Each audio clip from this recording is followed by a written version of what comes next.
All right, guys, welcome back to Doobies to Dollars podcast. It's your girl Paislee, and today I got with me Tall Glass of Jess. Hi guys, how are you? We're good. How are you doing today? I'm doing great. It's been a pretty chill day. I was in bed pretty much all day, and then I was just watching Netflix. So. Okay. What's good on Netflix? I need some new to watch. Honestly, I've been on Hulu recently, and oh, me too. Yes. There's this one show with Selena Gomez that came out. I don't know. It's like Only Murders in the Building. It's actually on a podcast, actually. Oh, really? Yeah, they're like doing like a murder mystery podcast about this murder that was in their building or something like that. I've been watching Wayward Pines. Oh, I haven't seen that. Okay, yeah, it's pretty good. Of course, like the American Horror Stories, like I'm really into that. Oh, for sure. All right, so for those of you, everybody who doesn't know, introduce yourself. Tell us kind of who you are. I'm Jess. I do TikTok. I am a plus size dancer here in Houston. I also do like makeup. I'm an artist. I do music. Okay. It's kind of like a bunch of different things. Oh, you recently just got into music? I'm working on something right now. I'm hoping to drop for my birthday. When's that? February. Okay. Yeah, so that's around the corner. Yeah, kind of. This is a good place out here to market because they have a lot of things going on, a lot of events. They do a lot for the up and underground artists that's trying to come up and places for you to perform. So yeah, get your music together. Yeah, for sure. I already kind of have a platform, so I'm ready to push it. Okay. Yeah. What kind of music? I rap and I sing. Oh, okay. Yeah. Well, we're gonna have to check that out. You're gonna have to come back when we go live so we can play your music and and stuff when I have more of an audience then. For sure. So you're a plus size dancer. How did you get into that? I literally just fell into it. I moved to Houston and my roommate was like, hey, there's this plus size club opening. Would you be down for that? Mm-hmm. Like, I know you don't have a job right now, you know what I mean? I was like kind of just chilling. And once the club opened, I started dancing there and it has just been up ever since. So were you already like a sex worker or did you? Well, no, I hadn't even started my own. I had done OnlyFans like a year ago, but then I deactivated it. Mm-hmm. And then I kind of like restarted everything when I moved out here. Okay. Yeah. So how did it go from working in the normal life to getting into this? I lost my job because of COVID, at the beginning of COVID. Okay. I was a project manager for a tech company. And then I started selling drugs for a little bit. So that was like my hustle while I was like COVID and everything, because I really didn't want to get like a job to where I was going to be exposed to a lot of COVID. Mm-hmm. So I did that. And it was, of course, a good time. You know what I mean? Like, it's always fun being the plug sometimes until it's not. Yeah. And then after that, I had gotten into some trouble and I moved back in with my parents. And I was like kind of down on my luck. And Are they from here? No. So you moved where? I was in San Antonio at the time. Yeah, I just moved out here at the beginning of March. Oh, okay. Yeah, so I haven't even been out here like a year yet. And then you wanted to get out your parents' house? Yeah, and my roommate was like, he was like, hey, I'm trying to get a place. You trying to get a 2-bedroom? Like, I had come out here to do a BBW boxing match around my birthday. Oh, how was that? It was dope. I did it with Big Jess. I don't know if you know who that is. Mm-mm. She's another like plus size influencer out here in Houston. And yeah, I did that YouTube video and it was fun as fuck. And then I came back for like a trip for my birthday and we had that conversation and I just decided to move out here. Okay.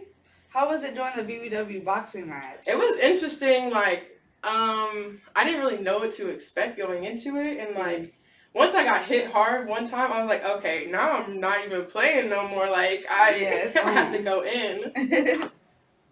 I was like, I'm not gonna make a fool out of me. And so then you just decided to be in Houston? Mm-hmm. Yeah.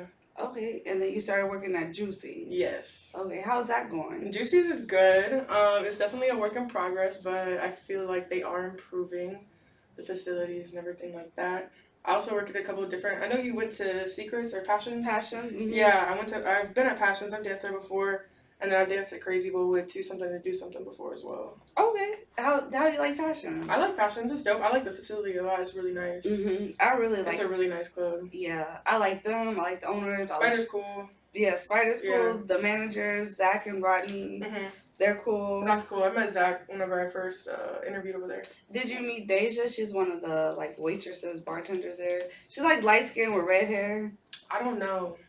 Well, she's the one, and I messaged her. She got me in there and introduced me to Spider. I still got to do his interview and Spider's interview. Mm-hmm. Yeah, that's good. That's gonna be fun. They're really dope people over there. They really are. I really got good vibes. And they told me if I want to do my podcast there, they welcomed it to me. So hey, I liked it, but it's hard. I find it getting like sex workers, strippers, content creators. They like females do not want to fuck with me. Really? Like, yes, I'd be so mad because I don't want, like, I got all these guys. I got enough guys. I got enough guy rappers. Like, I wanted sex workers because that's what the industry that I've been in the past 3 years. Because I'm also I'm a cam model content creator. Oh, okay, dope. Yeah, so that's what I wanted. Like, girls in the industry and everything. And they just, I don't know. They don't fuck with you like that? Now that I think they see me getting more, I think some of them are it's easier to talk to females about it. Because I feel like when I'm talking to a man about what I do, they tend to, like, not on purpose, I don't think, but, like, over-sexualize it. Because at the end of the day, like, I don't get much pleasure out of this other than the money.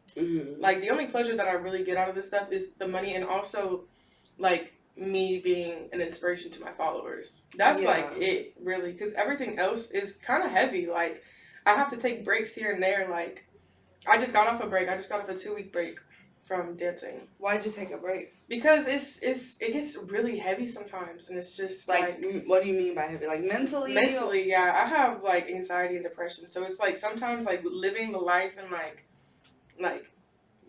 my social meter runs out. I feel like because I have to be overly social and talk to so many people and like give my energy out to so many people. I have to draw it back and like really recharge. Yeah, so how do you recharge? I got my selenite crystal. I saw that. I have crystals. I meditate. I just take breaks. I try to get in the sun, you know, like get outside, smoke a lot of weed. Oh, hell yeah. Get lit. Exactly. That helps. I could only imagine. Do you get a lot of bad comments? On like, TikTok sometimes, it gets kind of heavy. That's the other side to it. Like, not only do I dance, but I put my life 100% online. Yeah. So that's another like demographic that I have to deal with all the comments. Plus, you never know whose For You page my like TikToks are gonna like end up on. So it's gotten to a point where there are a lot of bad comments, but it's mostly either like about my weight or whatever and stuff like that. But it's nothing too deep that it really gets to me. But sometimes like if I see it over and over and over again, it does tend to get to me a little bit, not to put my phone down for a minute. See, when I'm online and they start calling me names, they're like, "Oh, you fat pig," or "You this." Like, I do stuff to like be funny, so I'll start. Me too. I'll just. It's funny. I'll just do stuff, or I just get like I get picked on a lot. I would say because I feel like I have girls that make these pages, and like. Because no one can ever guess my ethnicity, so they call me everything, and then when I break everything down, it's just. I don't know. They have a problem with it. What is your ethnicity? Well, I'm black, but I just tell people I'm Creole, but I have like a fourth white in me, a fourth black, and I'm majority Creole. But my birth certificate says black. Damn. And so I'm like, don't let this blonde wig fool y'all.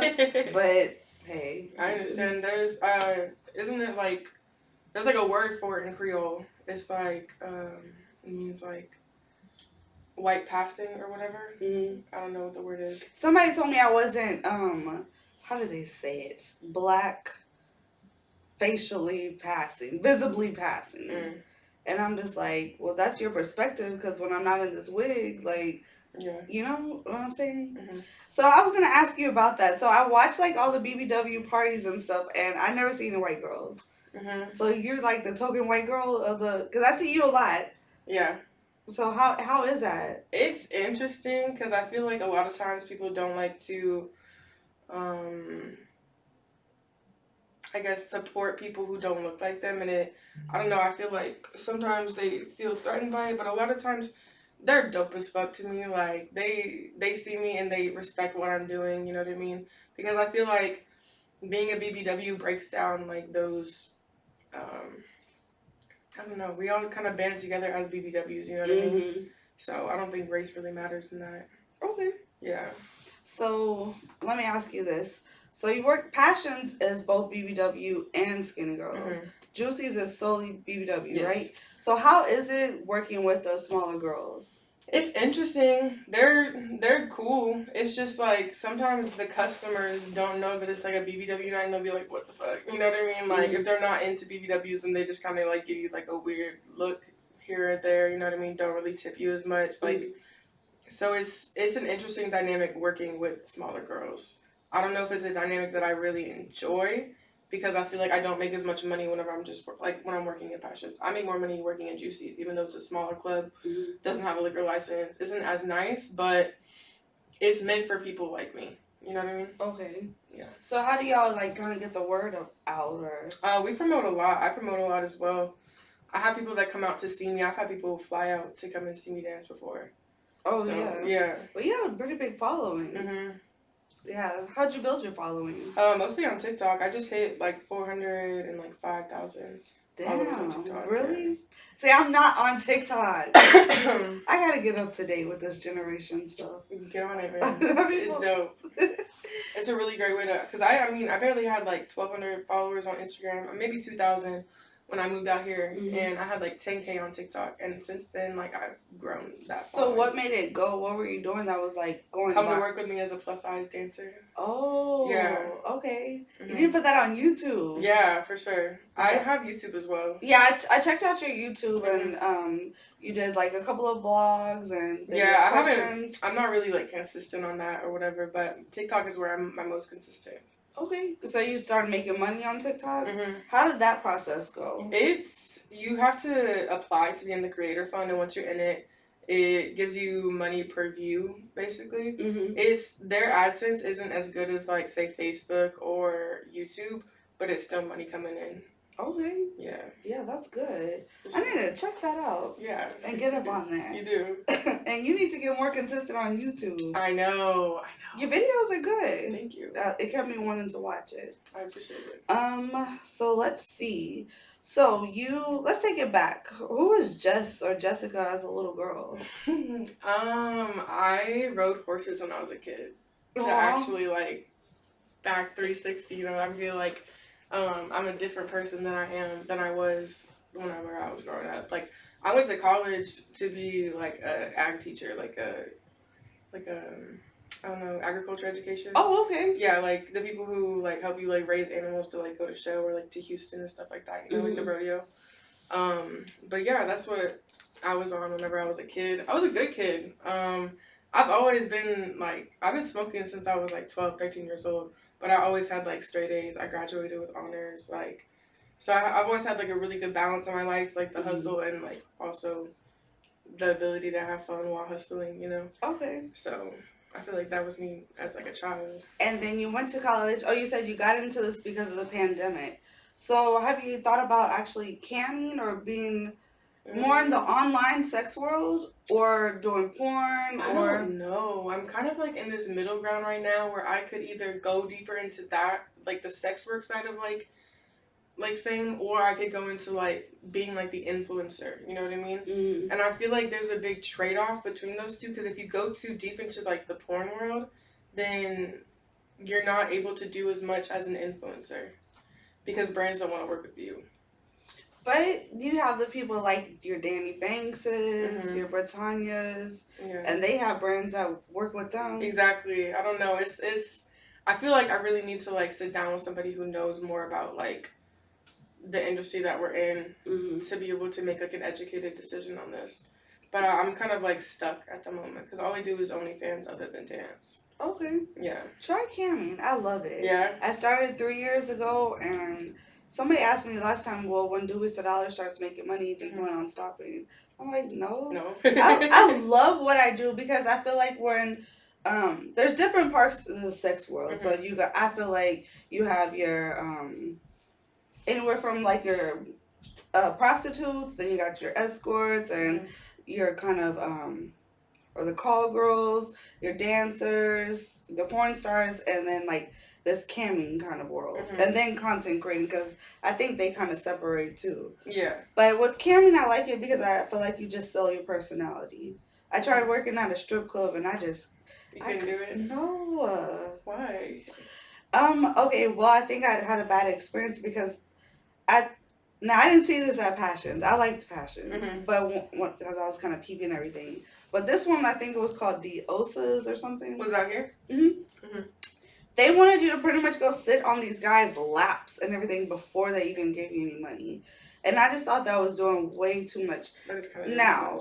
I will say this: I've noticed in different strip clubs, depending on like what ethnicity they cater to, it's a little different. This one was a Hispanic one. Yeah. And I feel like at Hispanic strip clubs, they want you to do the most before you even get anything. Yeah.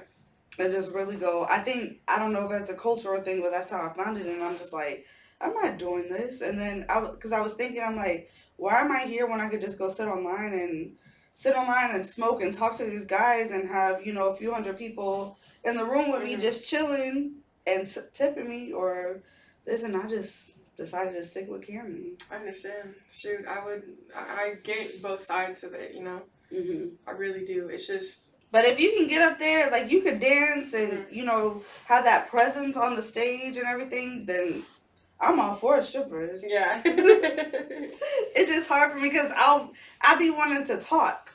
See, that's the thing that I don't like doing. And a lot of people, like, you have to go and talk to be able to, like, get money from them. But I'm not a very social person, to be completely honest. Like, I don't like talking to people. That's why I have to take breaks because I have to talk to so many people where it gets exhausting. Like, yeah. I'd rather... The different personalities, and then you have to snap out and cater to their personality. Literally, I have to be a chameleon and figure out what type of person do I need to be to get that money in your pocket, basically. Yes, exactly. But I really enjoy making the most of my money on stage, and that is where I make most of my money is like on stage rather than like going up to people and doing private dances and stuff like that. It does happen both ways, you know what I mean? I make money either way, but I like making money on stage. Okay. So you said you have a night in the with the plus size. Come to work with me as a plus size dancer. Okay, so walk us through that. Walk us through that. So basically, I'll start out my videos like looking rough as fuck. And then I'll come back. You give them the raw. Literally, I'm like, come to work with me as a plus size dancer in Houston, motherfucking Texas. That's my little like intro or whatever to my videos. And then I'll be looking rough as fuck and be like, okay, let me do my makeup and I'm gonna come back to y'all. So I usually like hop on live and like do my makeup while I'm on live on TikTok. Okay. And then I'll come back to my video and be like, yep, this is the makeup all finished. And then show them like me packing my bag or something like that, getting ready, like what outfits I'm gonna pick to like go in at the club. And then so how many outfit changes do you do a night? It depends. Maybe 1 or 2. It really just depends on what kind of crowd. If like we have like the same party sitting in there all night, I'm gonna change my outfit a couple times because y'all need to see something different, But if we have different people coming in and out all night, I'm not gonna change as many times because they haven't seen the outfit that I've been in all night. Do you feel like your vagina gets sweaty? It does, but like I make sure to freshen up after every stage set. So. Okay. Yeah. What would you tell like a newbie that didn't know? Like, what should they pack going to the strip club? Because that's another thing. I'm pretty sure I have this. I don't think I've unpacked my backpack since the last time I went. Oh, that's cute. Well, show us what you got. Yeah, let me see. I have woods. Well, these aren't woods. I have some cash, of course. I have my papers. All the good stuff. All that stuff is right on top. Some more money. Sorry. I'm not trying to flex, I promise. Outfits. This is like a pink outfit that I have. Oh. Another outfit. Another outfit. The bottoms to the other one. My signature perfume, I wear Versace Bright Crystal. I was gonna tell you smell really good. Thank you, I appreciate it. My wallet, where my money should be, but it's not. Deodorant and spray deodorant. Like regular deodorant, I use men's deodorant. And I like men's deodorant too. Yeah. I'm sorry. And then I have like the Degree spray deodorant because like just, and then like a couple sprays in your coochie, just make sure everything's fresh. Okay. Because we don't have showers at the strip club. But they should have showers. Some do. Some do. But ours doesn't. Here's another like body spray that I have. So you just want to make sure you're smelling good. Exactly. A toothbrush. I have toothpaste in here too. And then, like, another deodorant. I got a Puff Bar and some mascara. The essentials, you know. But, yeah, that's pretty much it. I have my protection usually on me. Okay. So. Hey, we stay strapped around exactly here. Okay, so you go through those outfit changes, and then, okay, so walk us in. You're walking into the club. I have to check in with, like, my managers and stuff like that, see what's up. And then you pay the tip out? Yeah, I pay tip out at some clubs. Some clubs, they let me not pay tip out because of promotion and stuff like that. Mm-hmm. Because I promote a lot and I bring a lot of people into the club. Yeah, you have a good size following. Yeah. So, just like any other promoter at any other club, you know, they get paid for bringing people into the club, you know? Mm-hmm. So, it's the same thing. Okay, so I never asked no one this, and I know, but explain to, like, Do We Sellers followers that's watching that don't understand, what is tip out? Tip out is basically your house fees. It's, like, the money that they need to run, like, the club for the night, you know? It's so, it's, like, either, I've got it from, like, $35 to, like, $50 to $75. Okay. It just depends. Does that depend on what hour you go in? Yeah. Before, like, midnight, it's usually cheaper. Okay. Day shift is cheaper. But after midnight, it goes up. And who are you paying this to? Just to the club, or you have to pay the... To the club. Sometimes you have to tip out the DJ, and sometimes you have to tip out the house mom. Okay. But, yeah. And do they really look out for you, like, when you're tipping them, or... Yeah, I would say so. I don't know. I don't really, I'm not going to say that I don't pay tip out, but... Well, you're past that right now. Yeah, a little bit. But we're talking about the newbies. For sure. Newbies, yeah, you definitely need to tip your DJ, tip your house mom, because they're going to be looking out for you. The house mom's going to be in the dressing room watching your stuff. What's the purpose of the house mom? To give you anything that you may need. Like, if you don't have the bag, like, I got all my shit that I need, she's going to have everything that you need. So, and then she usually has outfits, too, most of the time.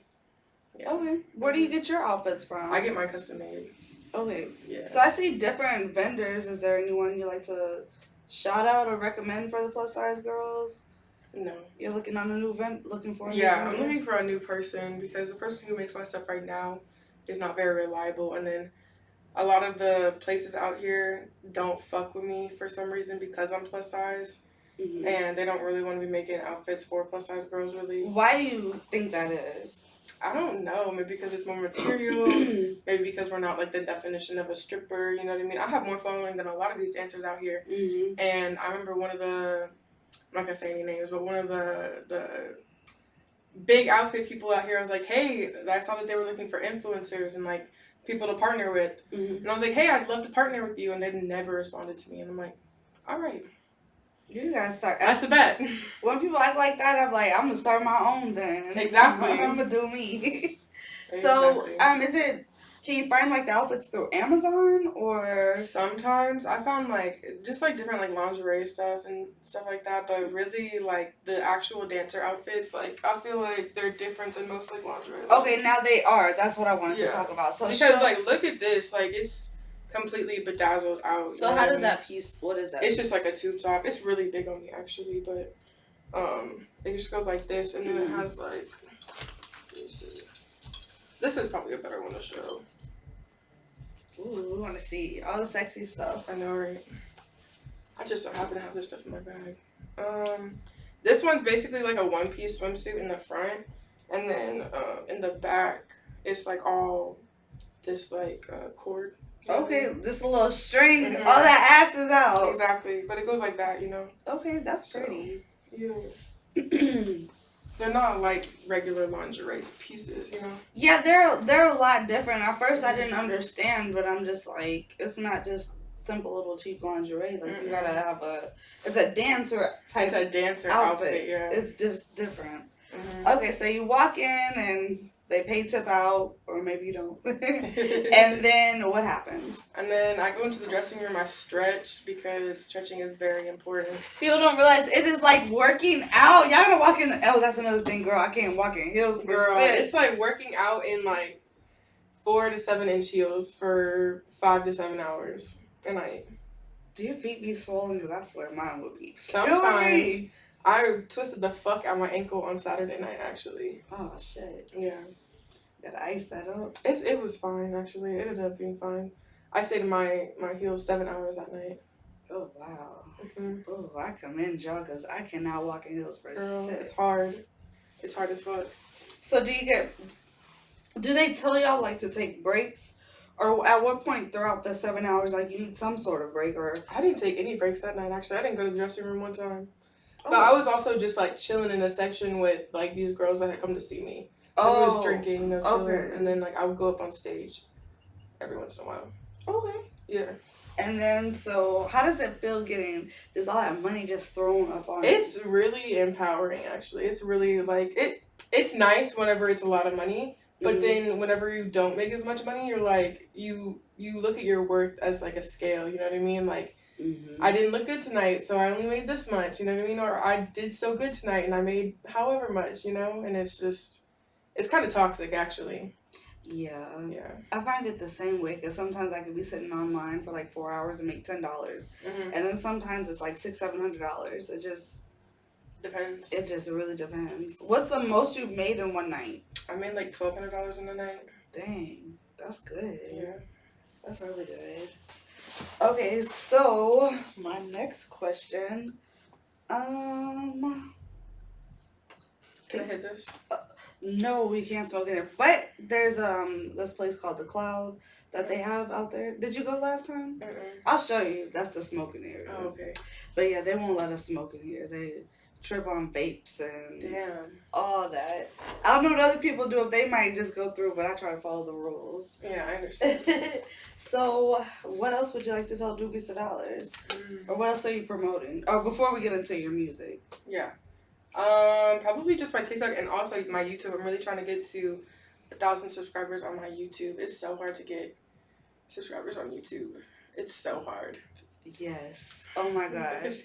I spent hours watching videos on how to, like, set up your YouTube. Like, how are you getting to get the catchy phrases, because you have to write your title, then the description, but it gives you a lot of characters to put in there, so you can put all these hashtags, and then trying to see if the hashtags work or if they don't. Yeah. At first, I was using hashtags. I kind of stopped because I didn't. You can use tags too. There's like a spot where you can like. Use, Oh, okay, I haven't played around with that yet. Yeah, you can play around with that. Okay, so I need to go in there, and then it's complicated. It's very complicated.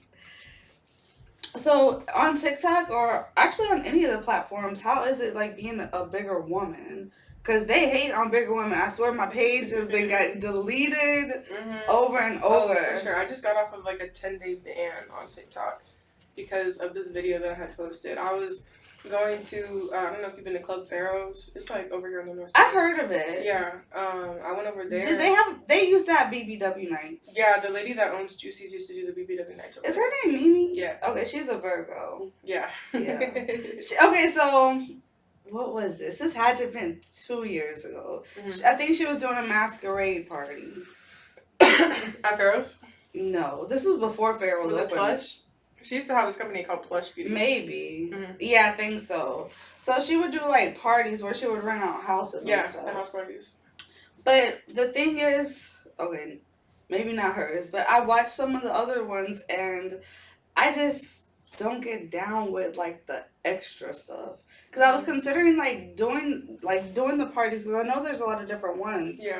But it's just like majority of the people, like, you know, they take it a little more. Full service. Yeah. So I'm not against it. No. But it's just something I don't do. So I just didn't know like how it would be for the people who don't do that. Are they gonna make less money, or I don't know. I wasn't with Mimi whenever she was doing the house party, so I have no idea how that works. Okay. Yeah. Yeah. So that's the only reason. But I've only been with Mimi since Juicy started. I started dancing the first day that Juicy opened. Okay. Yeah. So that's the kind of, I met her like, this was a few years ago, but I didn't realize she owned Juicy's because I reached out and I was like, hey, I want to interview at the club or whatever. This is right before Passions. And they were like, yeah, but it just never happened. But then I guess I didn't realize she owned it. Oh, well, that's good. Yeah. So, getting into music, what made you want to start getting into music? I've always been into music. I actually played the saxophone whenever I was like in school. Mm-hmm. So, I've always really been into music, and I feel like whenever I was like trapping and stuff like that, I feel like it kind of low key like comes with the territory of trapping. Yeah. Also doing music. So like I really got into writing at that point in my life because I was in the house so much because of COVID and everything. Mm-hmm. So I was just writing and writing and writing and writing, and I didn't ever do anything with it because I have really bad stage fright when it comes to like me doing my music. I have really bad anxiety and stuff like that. I don't know because I guess I'm not confident with it yet. So you don't exude no confidence, and I think I know that's the crazy part. No, like no one can't tell. You're probably thinking you're not confident, but people are not seeing that with you. Yeah, but you wouldn't expect me to not be confident with my music because I'm confident in literally everything else I do. Mm-hmm. So it's hard for me to like trust people when it comes to like recording and stuff like that. So that's the reason really why I moved out here was to work on my music. This dancing thing just kind of fell in my lap. Okay. But my producer, you know, Devin the Dude, mm-hmm. is his producer. Okay. Yeah. So I'm working with him and. Oh, sorry, my my Doing $6 went away. No. Anyways, and yeah, it's a process. It's just like also I feel like get into doing more vocal lessons. I did some in San Antonio before I left, mm-hmm. but I need to find somebody out here who does like vocal lessons stuff like that, so I can feel more comfortable when it comes to like being in the studio and stuff like that. Yeah. Well, I'm not gonna lie, like he has really good deals here. Mm-hmm. So if you ever want to check out this spot, that's what Barry was telling me whenever I interviewed here too. Oh yeah. He works with you, especially if you do something on a consistent basis, and they're really good. They actually, I can't pronounce the guy's last name, but Toby, you know the rapper, Toby, I cannot say it. He's super popular. I don't know. Okay, well anyways, he recorded one of his songs here before he went like super big. Yeah. Who else has been here? I can't think right now, but it's been like some like pretty cool people that are popular in Houston that have recorded here, and I think they do a good job. Yeah. I'll have to look into it. So where do you see your music going? Hopefully up. I don't know. I hope to transition from dancing to music eventually. So yeah, hopefully like making it like a more of a full-time thing. Yeah. It's definitely, you can make some money with it too, especially if you just learn the Houston scene. I would say just start going into their industry nights and paying attention to who's who and the people that own the places. And my manager is really into the scene too, so it helps having her around. Okay, yeah. Well, let me know too if you need places, because I know a lot of people. For sure. All these people I had done interviews. Well, thanks for coming on, Doing $6. I really appreciate it. It was really fun. I enjoyed it. Hell yeah. Glad you liked it. Of course. Ooh. No. Thank you for coming, because